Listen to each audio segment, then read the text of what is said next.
Hello everyone. हमारे channel exam with Deepika पर आपका हार्दिक स्वागत है। उम्मीद है आप सब बहुत अच्छे होंगे और अपनी पढ़ाई बहुत बढ़िया तरीके से कर रहे होंगे।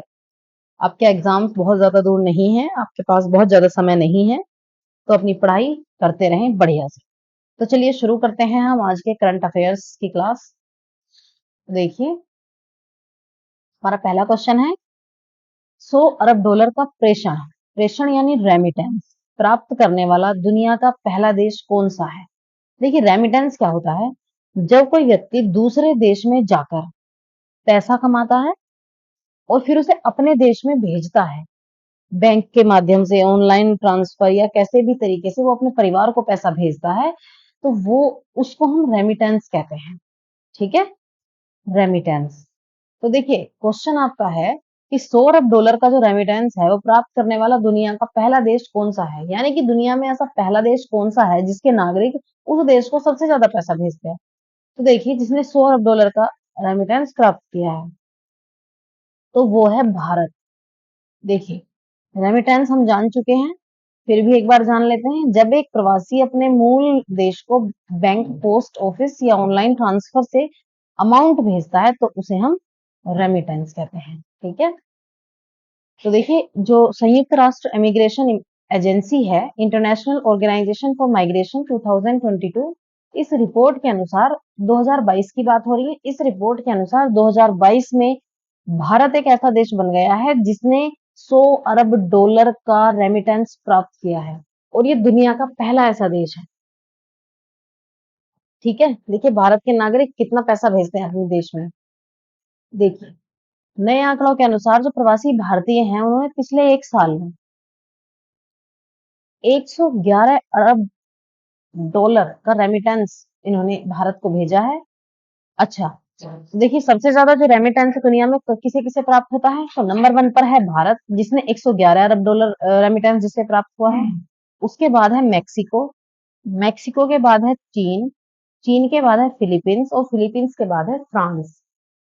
ठीक है, देखिए कितना कितनी बढ़िया न्यूज है। चलिए अगला प्रश्न देखते हैं, जॉन स्वाइनी को किस देश का प्रथम मंत्री नियुक्त किया गया है। तो देखिए, जॉन स्वाइनी को कहाँ का प्रथम मंत्री नियुक्त किया गया है, ये नियुक्त किया गया है इन्हें स्कॉटलैंड का। तो देखिए, जो स्कॉटिश नेशनल पार्टी के सदस्य हैं जॉन स्वाइनी, उन्हें यूरोपीय देश स्कॉटलैंड का प्रथम मंत्री नियुक्त किया गया है। तो जॉन स्वाइनी की जो नियुक्ति है वो स्कॉटलैंड के जो पहले मुस्लिम मंत्री हैं, स्कॉटिश नेशनल पार्टी के नेता हमजा यूसुफ, उनके इस्तीफे के बाद इनकी नियुक्ति की गई है। ठीक है, तो ये जॉन स्वाइनी कब से हैं, ये 2014 से 23 तक स्कॉटलैंड के उप प्रधानमंत्री के रूप में इन्होंने काम किया है। अच्छा, स्कॉटलैंड की बात है तो स्कॉटलैंड की बात कर लेते हैं। देखिए, ये मैप में स्कॉटलैंड है। ठीक है, ये इसकी कैपिटल है एडिनबर्ग। तो ये क्या है, यूके का एक देश है और ग्रेट ब्रिटेन का उत्तरी भाग है।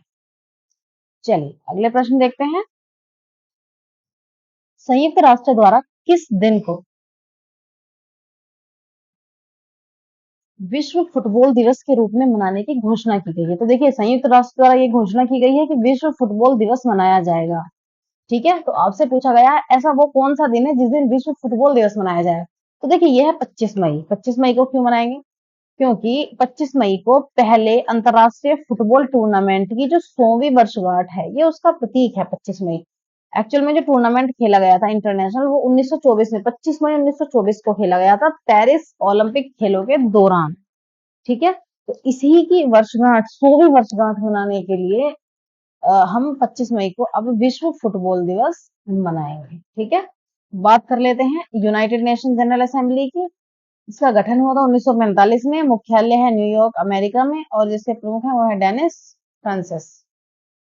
चलिए अगला प्रश्न देखते हैं, आर्मी वेलफेयर प्लेसमेंट ऑर्गेनाइजेशन यानी AWPO शिखर सम्मेलन 2024 का जो आयोजन है वो कहाँ किया गया है।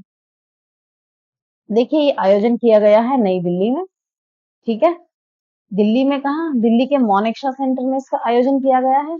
इसका उद्देश्य क्या है, इसका उद्देश्य है उद्यम आवश्यकताओं, अनुभवी दक्षताओं और आर्मी वेलफेयर प्लेसमेंट ऑर्गेनाइजेशन की गतिविधियों के बीच अंतर को कम करने के लिए विभिन्न हितधारकों को एक आम मंच पर लाना इसका उद्देश्य है। ठीक है, चलिए अगला प्रश्न देख लेते हैं, हेनले एंड पार्टनर्स और फर्म न्यू वर्ल्ड वेल्थ की रिपोर्ट के अनुसार दुनिया के टॉप 50 सबसे अमीर शहरों में भारत के कितने शहर शामिल हैं?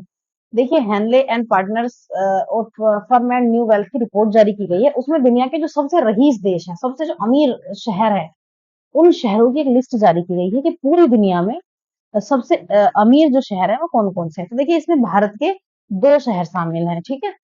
तो बात कर लेते हैं, रिपोर्ट के अनुसार 50 सबसे दौलतमंद जो शहर हैं उनकी लिस्ट जारी की गई है।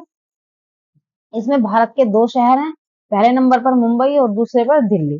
नंबर कौन-कौन सा है इनका 50 लोगों की लिस्ट में? तो देखिए, मुंबई 24वें नंबर पर है अमीर, और दिल्ली 37वें स्थान पर है। और जान लेते हैं कि मुंबई में कितने करोड़पति हैं? 58,800। मुंबई में 58,800 करोड़पति हैं। और दिल्ली की बात कर लेते हैं तो 30,700 करोड़पति दिल्ली में है। रैंकिंग लिस्ट की बात करते हैं तो देखिए, रैंकिंग में पहले नंबर पर है न्यूयॉर्क। न्यूयॉर्क को दुनिया का सबसे अमीर शहर घोषित किया गया है। और न्यूयॉर्क की कुल संपत्ति जो है वो कितनी है? 3 लाख करोड़ डॉलर। तो रैंकिंग लिस्ट में अमेरिका का द बे एरिया ये दूसरे नंबर पर है, जापान का टोक्यो तीसरे नंबर पर है, सिंगापुर हमारा चौथे नंबर पर है, और ब्रिटेन का लंदन जो है वो 5वें स्थान पर है। ठीक है, तो चलिए अगला प्रश्न है, किस राज्य सरकार ने पिरुल लाओ पैसे पाओ अभियान शुरू किया है? तो देखिए, ये शुरू किया है उत्तराखंड ने। देखिए, पिरुल होता क्या है?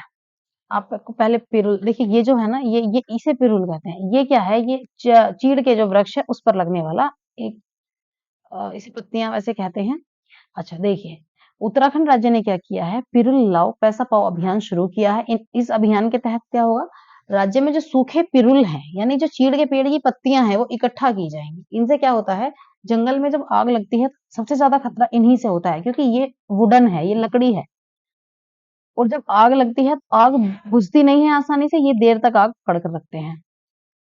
तो देखिए, इन्होंने क्या किया है, पिरुल लाओ पैसा पाओ के तहत जो व्यक्ति सूखी पिरुल लाकर इकट्ठी करेगा उसे प्रोत्साहन राशि दी जाएगी। इसका उद्देश्य क्या है, जंगलों में आग की घटनाओं को कम करना इसका उद्देश्य है।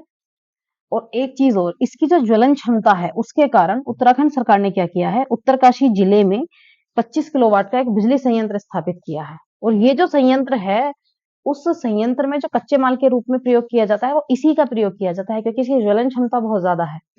ठीक है, तो इसका जो प्रयोग है वो बिजली उत्पादन में भी किया जा रहा है। इसलिए ये पिरुल लाओ पैसा पाओ का अभियान को शुरू किया गया है उत्तराखंड सरकार द्वारा। चलिए अगला क्वेश्चन देखते हैं, AI spokes person Victoria she किस देश में लॉन्च की गई है? तो देखिए, AI spokes person Victoria she है, ये यूक्रेन में लॉन्च की गई है।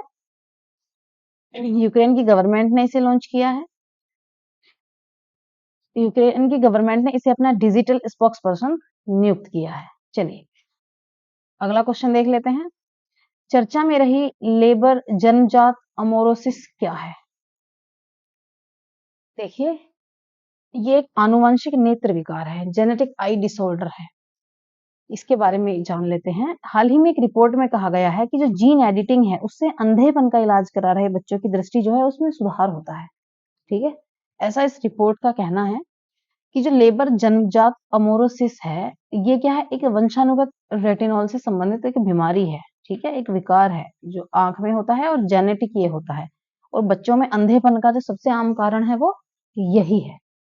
ठीक है, तो रिपोर्ट का कहना है कि जीन एडिटिंग से इसका इलाज किया जा सकता है, बच्चों की दृष्टि में सुधार किया जा सकता है। ठीक है, चलिए नेक्स्ट प्रश्न देखते हैं। क्वेश्चन है, चर्चित दारफुर संकट किस देश से संबंधित? तो देखिए, हम दारफुर संकट की बात करते हैं। तो जो दारफुर संकट है ये सूडान से संबंधित, मैप में देख रहे हैं आप, ये सूडान है। देखिए, संयुक्त राष्ट्र ने कहा है कि सूडान के दारफुर में जो भुखमरी है वो इतनी ज्यादा फैल गई है, भुखमरी का संकट इतना ज्यादा पैदा हो गया है कि वहां के जो लोग हैं घास और मूंगफली के छिलके खाने को मजबूर हैं। सूडान में क्या है, अप्रैल 2023 से गृह युद्ध चल रहा है और जिसके कारण 3 लाख लोगों की मृत्यु यहाँ हो चुकी है।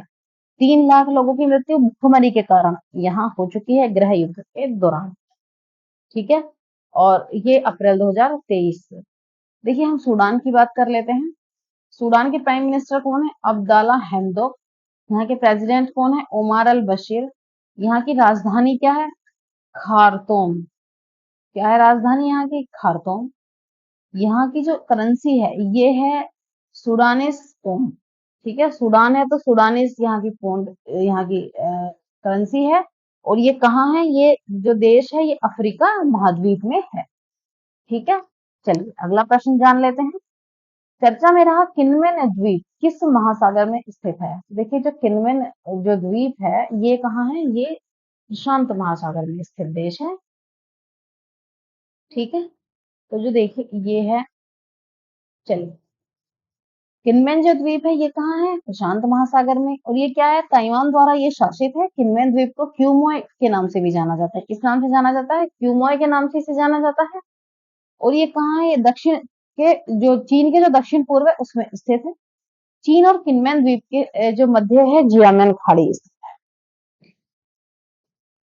चलिए आज की क्लास में इतना ही।